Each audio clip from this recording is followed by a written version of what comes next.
নমস্কার বন্ধুরা, রকি কিচেনে সবাইকে স্বাগত। আজকে আমরা বানাতে চলেছি চাইনিজ ভেজ। তো চলুন দেখে নেওয়া যাক আজকের রেসিপি।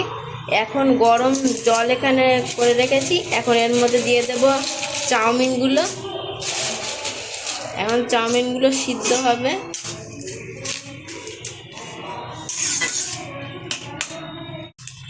চাউমিনটা সিদ্ধ হয়ে গেছে। এখন আমি এই চাউমিনের জলটা ছেঁকে নেব, তারপরে কী কী করতে হবে সেটা আপনাদের মাঝখানে শেয়ার করবো। আমার ছেলেই বলছিল, যেহেতু বাচ্চা মানুষ আর বলতে পারছে না, সেই কারণে ওর হয়ে আমি বলে দিলাম। তো এখন আমি জলটা ছেঁকে নেব।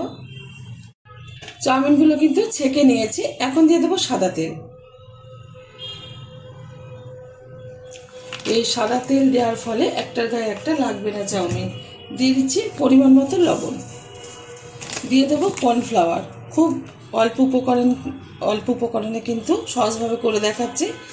এবার ভালোভাবে এটা মিশিয়ে নেব আর ছাকা তেলে ভেজে নেব। এর জন্য কড়াইতে দিয়ে দেব এখন সাদা তেল মাখা হয়ে গেছে। ছাকা তেলে ভাজার জন্য দিয়ে দিলাম সাদা তেল। ওভেনে কড়াই বসে তেল দিয়ে দিলাম। এবার আস্তে আস্তে করে ভেজে নেব। একবারে দিয়ে ভেজে নেব।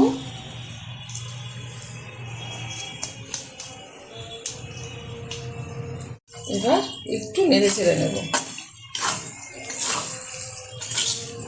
খেতে কিন্তু ভীষণ ভালো লাগে আর খুব অল্প উপকরণ দিয়ে কিন্তু এটা আজকে করে দেখাচ্ছি। অনেকে অনেক রকমভাবে করে দেখায়, অনেক রকম সবজি দিয়ে। আমি ঘরে থাকা অল্প উপকরণ দিয়ে আমি এটা আজকে করে দেখাবো।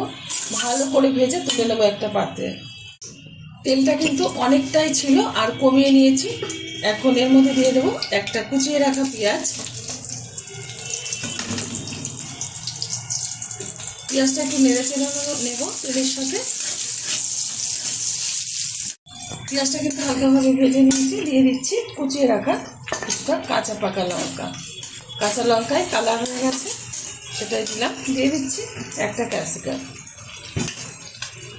ভালোভাবে নেড়ে চেড়ে নেব। আপনারা এখানে গাজরও ব্যবহার করতে পারেন, আমি গাজর নেই বলে সেটা ব্যবহার করলাম না। ঘরে থাকা যেহেতু অল্প উপকরণ দিয়ে বলেছি করে দেখাবো, সেই কারণে যার যার যেরকমভাবে থাকবে সবজি সেরকমভাবে করে নিতে পারবেন অতি সহজভাবে। আর খেতে কিন্তু ভীষণ ভালো লাগে। ভালো লাগলে আমার চ্যানেলটিকে সাবস্ক্রাইব করবেন, লাইক করবেন, শেয়ার করবেন। আর এরকমভাবে একবার বানিয়ে করে খেয়ে দেখবেন, আশা করি ভীষণ ভালো লাগবে। বেশ কিছুক্ষণ নেড়ে চেড়ে নিয়েছি। এখন দিয়ে দেবো এর মধ্যে কুচিয়ে রাখা বাঁধাকপি।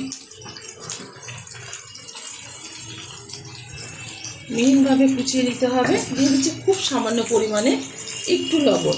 এখানে যেহেতু সোয়া সস ব্যবহার করবো, সেই কারণে কিন্তু লবণটা বুঝে ব্যবহার করতে হবে। আর আগে থেকে চাউমিনটা কিন্তু একটু নুন দিয়ে আমি ভেজে নিয়েছি, সেই কারণে নুনটা সবসময় কিন্তু বুঝে ব্যবহার করতে হবে, নাহলে কিন্তু খাওয়া যাবে না।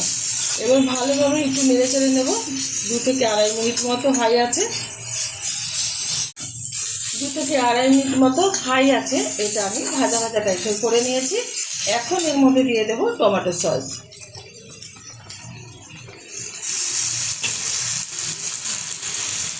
আপনারা এখানে শেজওয়ান সসও ব্যবহার করতে পারেন। তো ঘরে নেই, ছিল, ডেট ওভার হয়ে গেছে বলে ব্যবহার করলাম না। দিয়ে দিচ্ছি সোয়া সস। ভালোভাবে মিশিয়ে নিচ্ছি।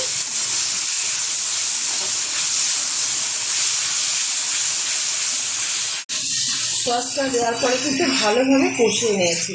এখন দিয়ে দেবো ভেজে রাখা চাউমিন। এবার ভালোভাবে আমি 2 থেকে 3 মিনিট মতো হাই আছে এটাও মিশিয়ে নেব। তাহলে কিন্তু সুন্দরভাবে তৈরি হয়ে যাবে আজকের রেসিপি। সুন্দরভাবে কিন্তু চাইনিজ ভেলটা তৈরি হয়ে গেছে। আর এটা কিন্তু স্পেশালি আমার ছেলের জন্য আজকে সন্ধ্যাবেলা ওর জন্যই করা হয়েছে বলে, আর সেটা আপনাদের মাঝখানে সুন্দরভাবে আজকে শেয়ার করলাম। আশা করি আপনাদের ভালো লেগেছে, বা আপনারাও বাচ্চাদের এরকম করে খাবেন, তাদেরও ভালো লাগবে। নামিয়ে ঢেলে দিচ্ছি একটা প্লেটে, আর গরম গরম এটা আমার ছেলেকে এখন সার্ভ করব। দেখা হবে পরের ভিডিওতে নতুন কোনো রেসিপি নিয়ে। ধন্যবাদ।